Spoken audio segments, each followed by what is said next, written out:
What's up, you guys? Steven here for Off the Shelf Movie Night to talk to you about physical media, about Blu-rays, 4Ks, and DVDs, the way we like to buy and own our movies and TV shows.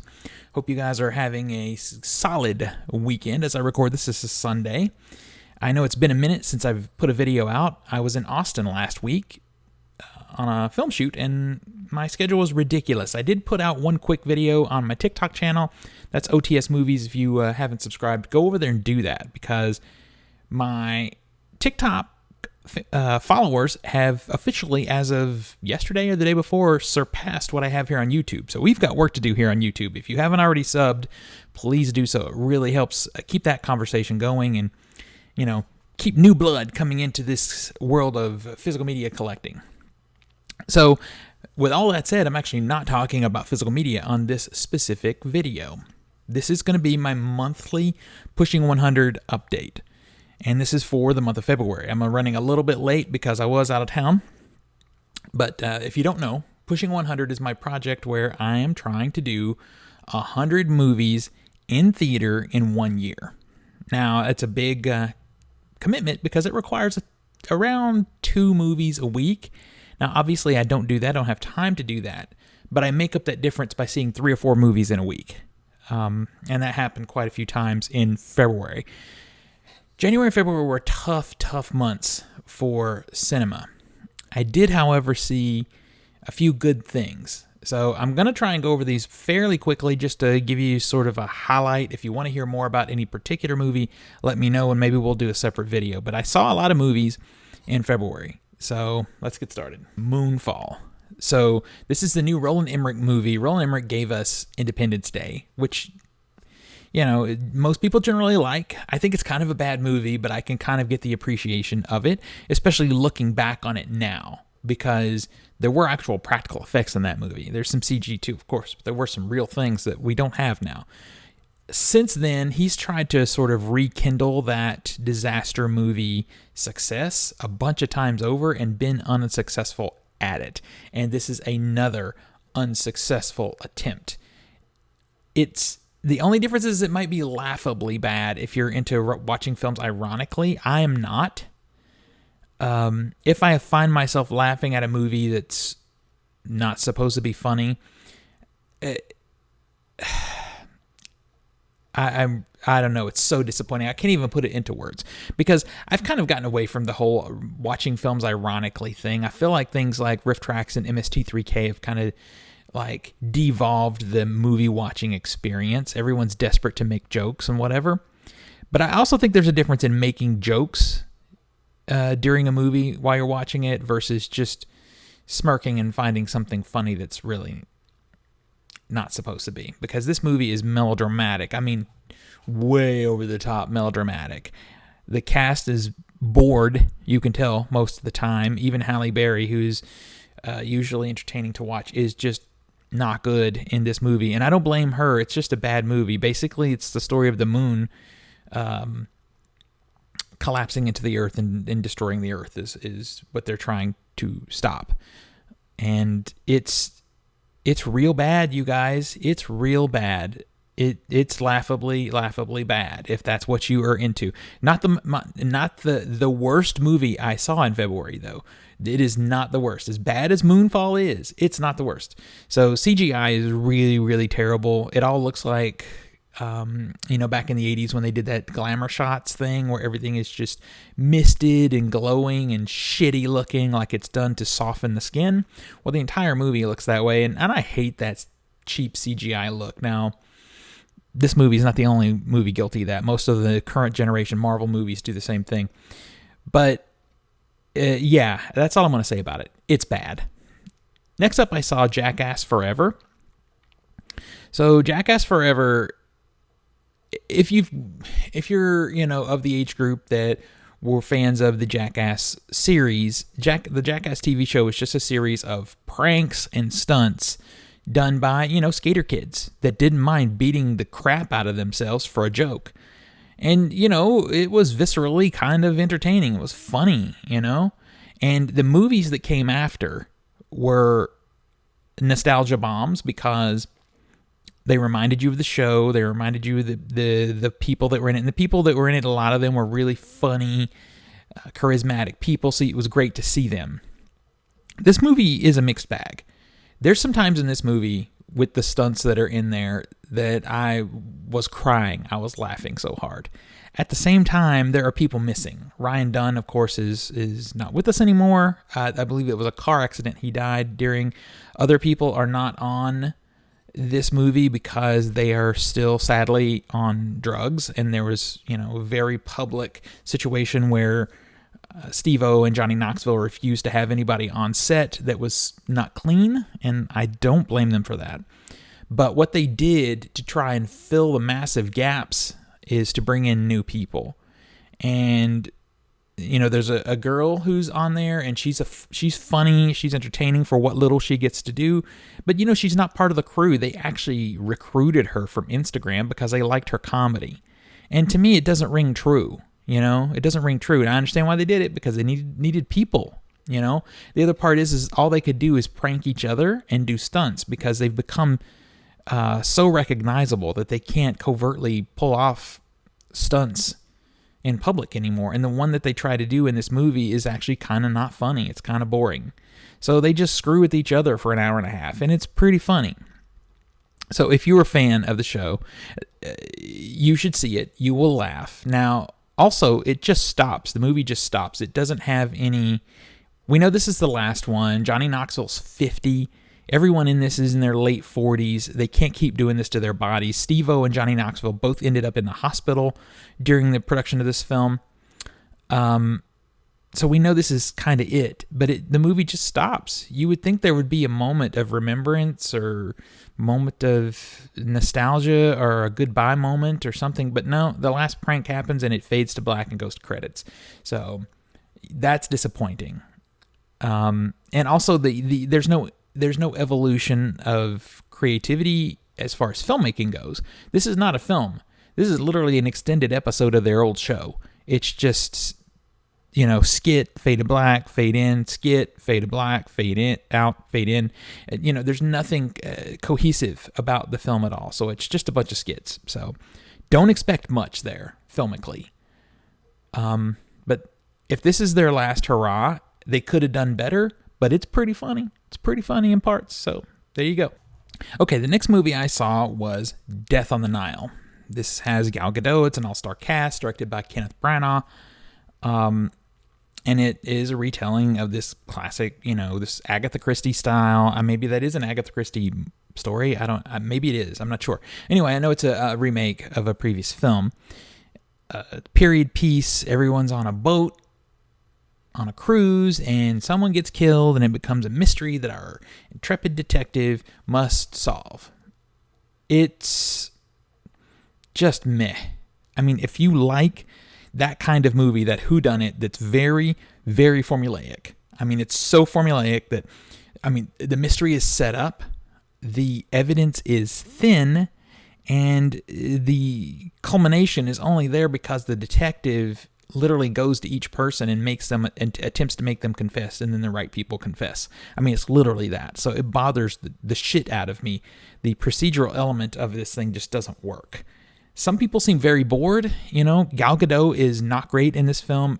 I don't know where we got to a point where people expect Gal Gadot to be amazing, though. Gal Gadot was fine. Or Gal Gadot, maybe? I don't know. She was fine as Wonder Woman. There's other actresses who could have done it. She's beautiful, for sure. And she did a good enough job. She did a good job.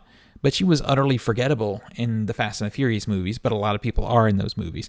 And my point is, she hasn't proven herself acting-wise to me for me to think, oh my God, she's so good and she didn't do well in this movie. So, but on that note, this sort of all-star cast, no one's particularly good. It feels very flat. And the CG is extremely distracting because it's bad. It would have been nice if they had gone old school, since it's an old school film, and built a boat on the water and sailed it, and shot on said boat. That would have been great. But they did everything CGI in a studio, and the worst thing is the lighting.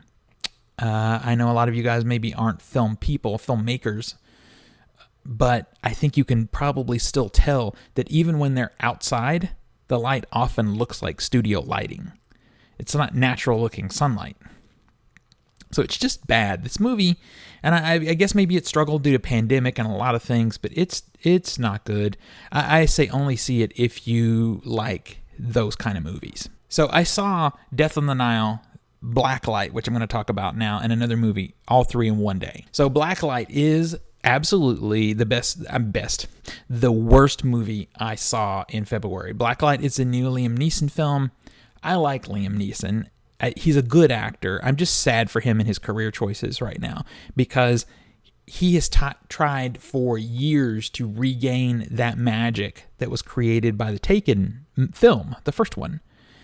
And it's just not working. It's to a level of ridiculousness now. Blacklight is a story of him as an he's an operative, an agent responsible for going in and rescuing undercover agents and protecting them, basically. He's kind of like a racer to me, except instead of witnesses, it's undercover agents he's helping.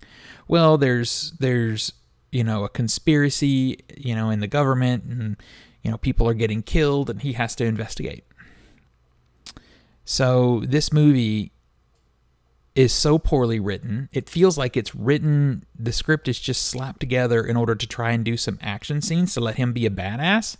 But, it's like that moment in Indiana Jones and the Kingdom of the Crystal Skull. There's a lot of things that you may not like about that movie, but it's a real pleasure, and the better moments to see Harrison Ford back as Indiana Jones until he has to do something like run, and then you realize, oh man, this is an 80-year-old man trying to be a younger action hero, and he just looks like an old man running. Well, this is what Liam Neeson comes off as in Blacklist. There's a time he's chasing a perp, let's say, and you can see the guy slow down a little bit. You can feel it in order for Liam Neeson to catch up. I just kept thinking of Danny Glover from Lethal Weapon 2 going, I'm too old for this shit. Liam, you're too old for this shit. And this is a bad movie to go out on, though. It's just real bad. Character motivations, for example, change during a conversation. Emotional responses, or a general emotional feeling of a character will change. So there's a scene where Liam Neeson is talking with his daughter. His family is a big element in this story. He's talking with his daughter, and she's screaming at him, accusing him of being a psycho. Cut to him responding to that. Cut back to her with a soft, warm look on her face, asking if he's okay. I mean, it's literally that much changing. There's so many more things I could talk about that would be spoilery, and I just don't want to do it. I'm just telling you, this is literally that laughably bad movie. This movie makes Moonfall look adequate. It's terrible. Terrible. So next up, I saw Belfast. This 3-movie day that I had ended up being Kenneth Branagh day. He directed and was in Death on the Nile, and I saw Blacklight, and then of course he directed Belfast. Belfast is a movie set in the late 60s in Ireland during basically a religious war, essentially. I don't know a lot about history, so some of this was, kind of new to me in a way. I mean, I just vaguely knew the sort of Google Earth view of it, but Protestants and Catholics were basically in a war, killing each other, essentially. And this tells the story of a family that's living through that in Belfast, focused on the little son.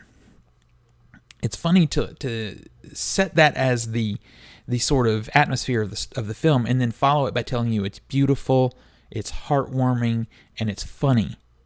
Really funny. But it is. And it's through the eyes of this sort of naive little boy. So, when you're a little kid, you see things differently. And it's kind of told from his perspective. And it's a wonderful, wonderful movie. It's heartwarming and uplifting while still being tragic and moving. And it has such a powerful, emotional, incredible ending. Movie shot in black and white, but it's not done. I was, feeling like, oh, this is, kind of some art house elitism just to go in black and white just cause. But there's a point to it, and the point is well made, but not in your face. The reason that it's in black and white, and I think you'll love it. You'll love it. None of this is a subject that I would normally be interested in, but thus far, up to now, as I'm recording this at the beginning of March, 2022, Belfast is the best movie I've seen this year. Hands down. Get that movie. I think it's out on physical now. I say just, it's a cold buy. It's worth owning. Buy it. So I did a separate video on Uncharted because it was, sort of in the zeitgeist, and I wanted to have, an opinion and to have the conversation. So I went ahead and did that separately. So I'm not going to get into it too much, other than to say I didn't really much like Uncharted. It's not that it's a disaster like Blacklight. It's just not very good. That's it. Check out my previous video on Uncharted if you want to see more detail on it. So I saw Dog. This is a Channing Tatum film that is about a soldier who has PTSD, and he's trying to find himself after coming home. And he is given the task of taking a dog across country to its owner's funeral. And then the dog itself is going to be retired because the dog was a war vet also. And the feeling was that, this dog can't go back out into society. It was, given the task of being a soldier. So this movie's kind of bad. I mean, it's not the worst thing, but it's kind of bad, and it's because it can't decide what it wants to be. Does it want to be Hallmark, schmaltzy, like saccharine film about a man being softened and brought back to reality by a dog? Or is it a quirky, at some points, a little bit edgy road comedy with a man and a dog? It can't decide what it wants to do. And because of that, it's not successful at either. I don't think Channing Tatum comes off, I don't think the comedy works in this movie. So as much as it's not my jam, it's not my kind of film, I think it should have went full on saccharine and just went to that space, because there is a great crowd for that movie. And of the two aspects of this movie, that's the most successful part. That's it. So not a movie I'll revisit for sure. Next up is The Cursed.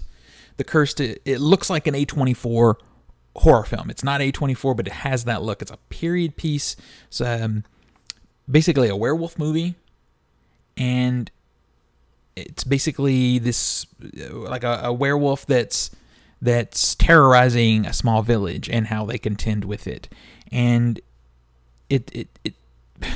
I struggle with this movie because the first 2/3 of this movie is pretty great. It's very atmospheric. It's a little bit of a slow burn. All these things are fine with me. It's often beautifully shot. It's well acted. But then in the last act, it feels like they either ran out of time or there's footage missing. Maybe some footage got damaged or something like that. I've had that experience before. And you've had footage that you lose because of a hard drive failure or something, and you have to do some weird editing to cover the missing footage. That's what the last act of this movie feels like, because all of a sudden the pace is abruptly changed, the editing style is abruptly changed, and it just slams into a wall to stop. It doesn't make sense. It doesn't feel right. It doesn't feel complete. And that kind of fails the movie for me, because you can do a lot of things. You can be slow in the middle. It can take you a minute to start. But if you stick the landing at the end, people will appreciate it. This movie does not stick the landing at all. The journey there is pretty great, though. The worst person in the world. It's the story of a woman who is, she's the worst person in the world. She is. She really is. She uses people. She doesn't understand how to be a good person at all, ever, in the movie. It's supposed to be funny, but she's a bitch, and I fucking hate her. And then it also is art house elitism. It's got that Euro trash vibe going on. People that tell you that this movie is amazing, I don't understand it.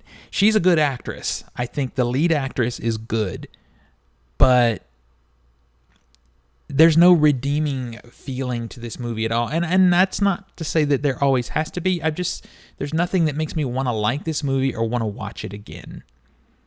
I mean, I don't hate this movie the way I do Blacklight, but I don't think it's good, honestly. I think it's overrated. It's kind of like I'm in this weird space because I know this movie is up for awards, but I don't get it. It doesn't work at all for me.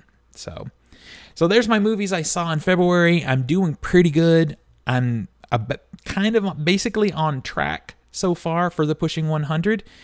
If you want to know more about any of these movies, let me know in the comments. Let's talk about them. Next episode, we're back to physical media.